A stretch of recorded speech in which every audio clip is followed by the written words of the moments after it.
Hello, everyone. Welcome to a scene for Sept of the Howling Winds, a Werewolf of the Apocalypse venue set in San Diego, California. For this scene, we have Veronica, who is deciding that she would like to become Adren. So she is seeking out the person that she would like to challenge. Yep. Calls the huntsman. Or screams the huntsman. Dope. Screams the huntsman's fury. Yeah, that's fine. She is sitting by the lake. She has her baby in a wrap. She looks to be much better than she was obviously right before she had the baby. The baby's about a month, almost a month old now, so um, she's getting out and about again, and yeah, she looks to be in pretty good spirits.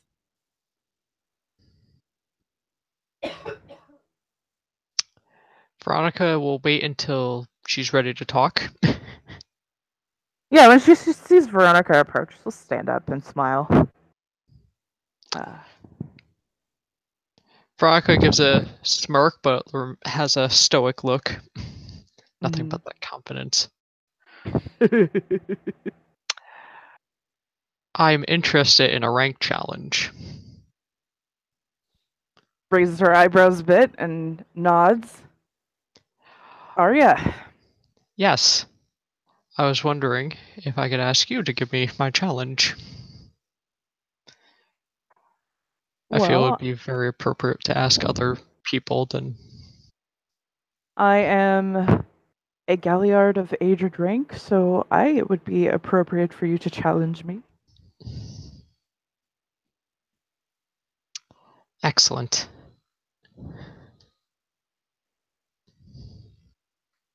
Veronica can get the feeling that she's kind of waiting for her to do it a bit more formally, as there are things that she values in tradition, and rank challenges is one of them. Alright. What do I roll to see how the Fianna would like it? Because I have one dot in etiquette. Intelligence etiquette. Or Garou lore. I'll do the Garou lore. Because you've got, what, 4 dots in Garou lore? Yeah, do intelligence Garou lore. Standard difficulty? Yeah.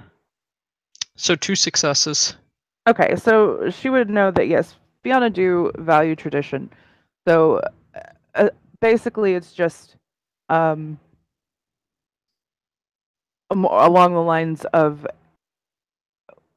I state your name, challenge you, state your name for the rank of... Alright. Yeah. So it's kind of like, that formality that certain Fianna like. She is one of them. Should I happen to do my full deed name? Or she's just okay with the first deed name? She's whichever deed name you choose to use is completely fine. I, Veronica, strikes with lightning. Rank challenge you, Saurus. O'Donovan screams the huntsman fury for my Adren challenge. Still not. Strikes with lightning, I will accept your challenge. And I know that you have already done so much for the Sept, for the nation, and furthering its goals. I could send you on a quest or something of that, but you've done tons of those. So, what I want from you right now, at this very moment, for you to gain your rank, is I want you to tell me the best tale you know.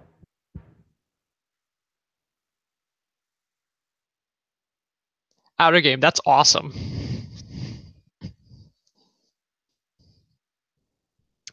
And this is when out of game I hate that my books are put away. Just make something personal out of character. Like, okay. Yeah. That's kind of like what she knows about the Fianna is that they are the storytellers of storytellers, and Mhm. um, they value being able to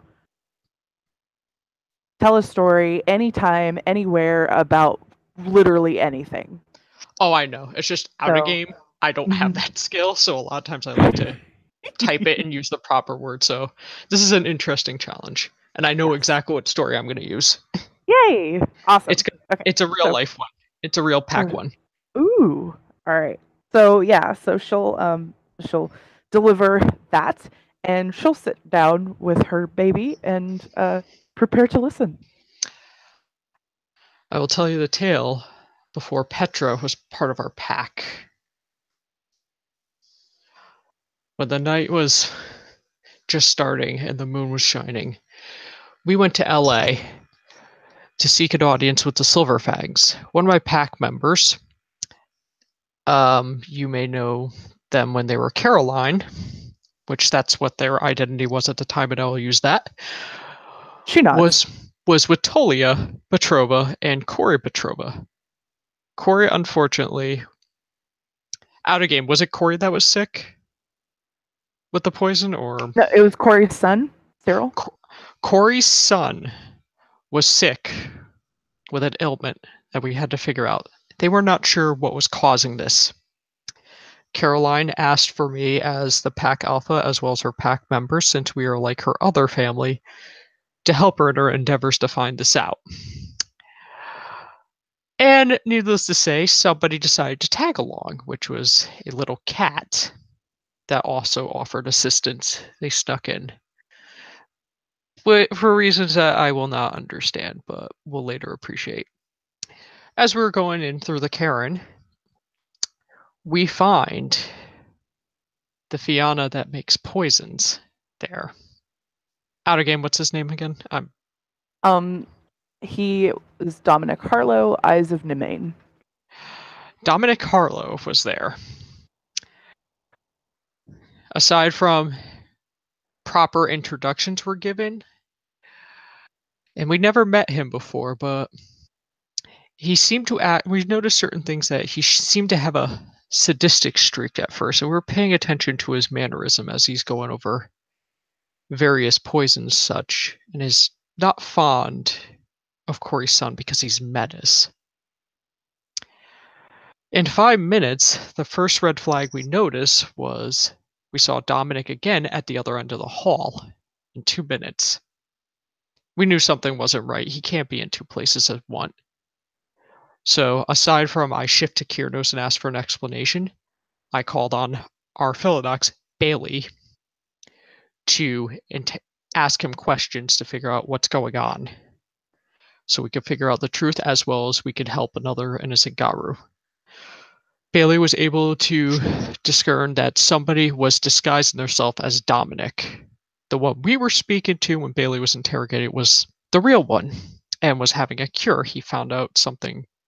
We were able to discover Corey's son was sick because of a poison. So we went to pursue this imposter. Unfortunately, I made a decision that some of us should split up. A mistake I'm not doing again after you will learn in this story. Petra got kidnapped by the imposter. There was a note to meet him that our pack had to meet this individual alone. It was becoming apparent that this man was a skin dancer. Somehow he was able to disguise himself as other members. With the help of the Petrovas, we met him at the destination of the Winchester Mansion. Not a pleasant experience. Something we always had the feeling that we were being watched. Bailey was the one that was acting as our sense of sight and smell, using his abilities to navigate us there. A few times I had to repel what was choosing to get a hold of our pack members from beyond, not in the same sense as the Umbra, but something far worse, possibly a ghost or some other ravenous spirit that is tainted in a way that some of us have not understood yet at our Cleave ranks. Unfortunately, the Winchester Mansion and various corridors, they would they would lead us in circles if it were not for Bailey's abilities. And Selenia informed us about how the spirits there, whatever spirit is there, is very hostile, and some of our fetishes might work against us, or some of the spirits we can call to aid won't be able to help us the way we do. So we had to literally rely on ourselves. And we finally found the individual that had Petra. Unfortunately, Petra was suffering the effects of a poison, and we were given a choice. Give him, allow him his freedom and no repercussions of his death, or to let him live. During the while, he was mocking our pack with how easy Shadow Lords are for our arrogance, as we learned that he has managed to get the pelts of 5 other Shadow Lords to steal our gift that is given to us from birth. Little did he know we didn't have a pack totem, and little did he know that Galliards have the way to speak to each other in their heads, and it's not just a gift given to us through our totems. We didn't have a pack totem yet. It was a loophole around this, as said we would meet his demands. Petra got his cure. It was starting to be healed. And the scan dancer, who will only be known as Ethan, since he is not true Gyro, he does not deserve a deed name or to be remembered as one. Yeah, We seriously just shakes their head at that, like, no. We agree. we made sure he couldn't run away so he could face proper judgment. We made sure he couldn't run away, and I made sure I got his pelt in return, as we made sure he met justice with the Petrovas first for trying to poison one of their own family members. As much as the antidote was working, he was getting better. He was nuzzling us in his various forms and talking to the Silver Fangs to make it clear that we're very good friends, and that I would never do anything to hurt him, contrary to some Shadow Lord reputations. He ended up getting sick, and Corey and I made sure that Ethan was the one that got all the disgusting vomit on his body. There was no fate that we can give him worse than death, but I felt death was too much of a nice predicament. We had him interrogated for some while, and since he decided to insult our tribe on my wedding day rather than a bouquet, someone got the honor of throwing him to Grandfather Thunder on an altar as a sacrifice. She remembers that. She was there. Out of game, that is one of the few times you will see a human sacrifice to Grandfather Thunder. That is not a common thing. Absolutely. Nope. It is not common. It's just Veronica likes to scare the shit out of people and say it is. Great. But the thing is with after saving Petros, he became very close to our pack. That story was one of the main reasons Black Unicorn trusted us, as Caroline, as a children of Gaia, explained to the totem Black Unicorn what we stand for. I even retold the story to Unicorn, the Black Unicorn himself. That was one of the reasons that we were chosen as a pack to follow Black Unicorn, because we did unselfishly not only save another true Gyru, but we saved a Farah. And that is also probably one of the few times Petra crashed something and something good happened out of it, is when getting the totem pack binding. And Veronica kind of gives a genuine smile, even though it's still a smug smile, none of that over cockiness. And Petra is still appreciated as a pack member, as well as a dear friend to this day. And it is also why I do not like, as she has a serious look, to have people go alone anywhere, whether it's our pack or any major missions. Tisha nods. It's a good policy. It's outside of the protection of the sept. It can get a little hairy. It can. Even though there's certain times it's good to scout ahead, I don't like people scouting alone anymore. Even if some of them claimed like they're used to doing that alone, it's not a good idea.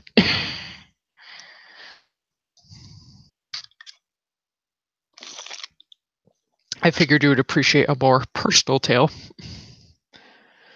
and that is a story most people don't know about. I heard bits and pieces about it, but you did. That was exactly what I was looking for. Was something personal that you could come up with and give details to show that you are able to think on your feet and be able to tell a story whenever you're called upon to. Because as a Galliard, that is something that is important but often lost in its importance. And I see you doing all kinds of things. So I wanted to see how well you could think on the spot. And I'm very pleased with the story you told and the reasons behind it. So, with that, I am satisfied uh, with your challenge, and I declare you as Adren of the Nation, and I shall make a howl momentarily, declaring so. Thank you very much. Of course. Thank you for sharing the tale. Perhaps you should consider refining it a bit and telling it at the next moot. I think that that is a story that deserves more ears than just mine. Very well then. I'll definitely do that. And of course, I'll probably retell. No, I will retell the tale. It's a good one, but I give you the chance to retell it again. Out of game, I know how I'm retelling it too. Do it.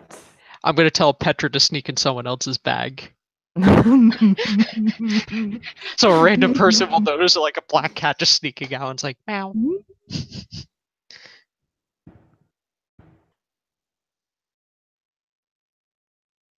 It'll be great that it'll just be like, oh, the cat stuck out of my bag. Because I'm not dumb Right. enough to bring the kittens to a Karen moot. Can't So do that. she stands up and she takes the baby out of the wrap Mm-hmm. and shows her uh, to Veronica. She's got full head of red hair. Beautiful. Would you like to hold her? Sure. Pats So her over. even though like you could tell Veronica's happy, she's not trying to show any too much outward emotion, but she does Mhm. appreciate the moment as well as more importantly the trust. Yes. Well, she doesn't know that Veronica's pregnant, so like Fiona are very big on helping others and family and all that. Mm-hmm. So like here you go. It's practice. Did anyone tell you when she heard the word practice? uh, I'm I'm soon gonna be having a baby. she nods. I heard something about that. I Congratulations. Thank you. And I know your family is going to be welcoming some pups soon. Yes. Seeker, I've seen her lately. She looks like she's about to burst. And Veronica would know that the last week or so she's only been able to stay in lupus. She, I she hasn't been able to shift. usually that's what happens with Garu is they don't Yep. shift like the last trimester, they remain in their breed form. Yep. The thing is with like certain Garu, they get worried like if you transform, you could end up doing something to upset or hurt the baby. And in some rare cases, certain pack members will be like, we don't want you going in this mission if you're pregnant. Yeah. Some packs do put their foot down. Yeah, and her pack will. Yeah. Oh, I towards know the they end of her will. pregnancy, they'll be like, "No, Veronica, this isn't a thing you're doing." I'm sure, as will her husbands. They will be like, I don't think so." I think a lot of people other than that will do so. They'll be like, "Where are So, you going?" No. so while Veronica has the baby, Saoirse steps sideways real quick and makes the howl, which I'll post in a few minutes. And Yes. so she gets a little alone time with the little red-headed baby. And what she does, she opens her eyes, and they're not quite as green as Saoirse's, but it's like she got a mix of Kieran and Saoirse's eyes, so they're like this blue-green color, um, and red hair, and she's a month old, so she doesn't do a lot of she doesn't really do any smiling or anything, but she just is looking at Veronica very curiously.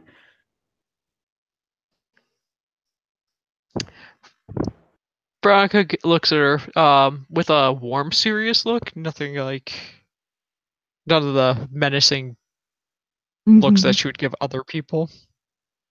Like that look that someone feels like if they're assured by someone that there's strong, someone strong is nearby.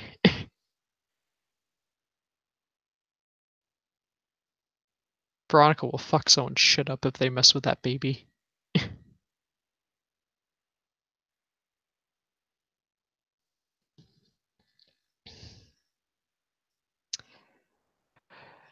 The only thing that probably is amusing, because unlike me, because I have handled kids, and Veronica's like 20 years old, she'll probably just have this look like she's not sure what to do other than hold the baby. So she's just like looking around.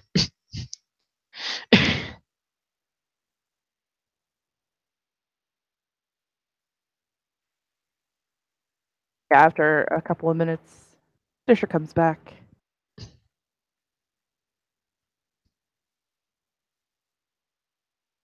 and she'll look at them. So, how are you two getting along? This baby is quiet and inquisitive. For some reason, I thought they cried more. Uh, at, at this age, it's only when they need something, like if they're hungry or need to be changed or whatever. And I keep her with me most of the time, so her needs are met pretty quickly. That's good. She does cry at night when she needs something, about every couple hours or so. She closes her eyes like more. She's like, more sleep would be nice, but I try to sleep when she does.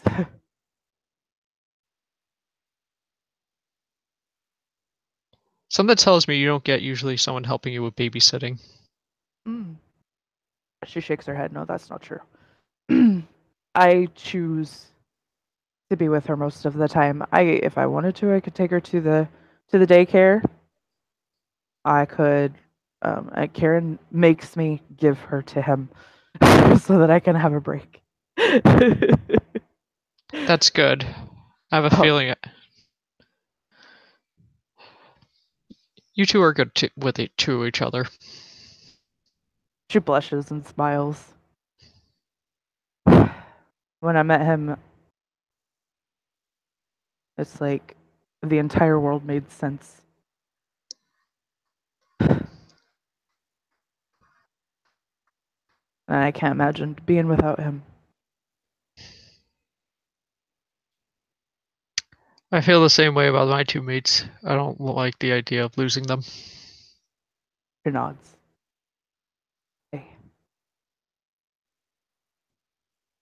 she'll, uh, she'll let Veronica hold her another minute or two and then take her back. I miss her. Give her back.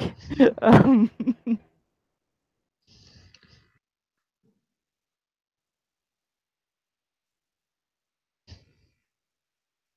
and I think with that, we can probably end the scene, yeah? Yep. All right. So thank you, player, for playing. Thank you, watchers, for watching. I will see you next time. Goodbye.